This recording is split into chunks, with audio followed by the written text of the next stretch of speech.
আসসালামু আলাইকুম সুপ্রিয় দর্শক, আপনারা দেখতে পাচ্ছেন আজকে আমি চলে আসলাম ঢাকার কেরানীগঞ্জ চণ্ডীপুর বড় বাড়ি বড় পুকুর।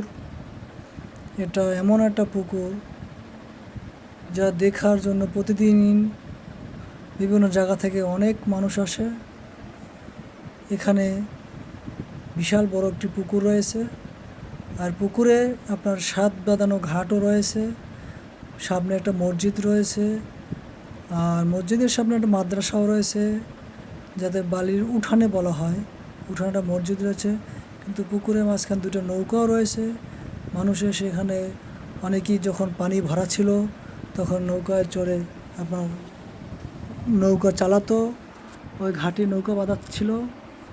এখন পানিটা এবছর শেষ করে শুকিয়ে ফেলা হয়েছে।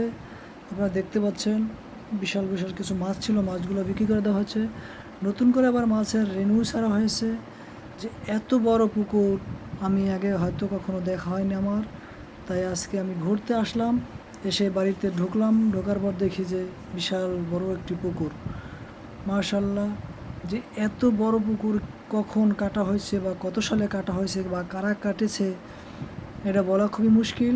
যেহেতু আমি এখানে অপরিচিত, আমার কাউকে জিজ্ঞাসা করার মতো লোকও পাইনি, বা এটা গেটটা খোলা ছিল। আপনার মাদ্রাসা বন্ধ আপাতত, মাদ্রাসার দায়িত্বশীল কাউকে পেলাম না। তা আমার কাছে খুবই ভালো লাগছে। এক সাইড থেকে আমি এসে তো পুকুরের কিছু ভিডিও আপনাদের দেখানো হলো। আর আপাতত পুকুরটি পরিমাণ পানি নেই, কিন্তু কিছু মাছ দেখা যায় ছোট ছোট। আপনারা দেখতে পাচ্ছেন যে পুকুরটা পুরা শুকানো। আল্লাহ হাফেজ।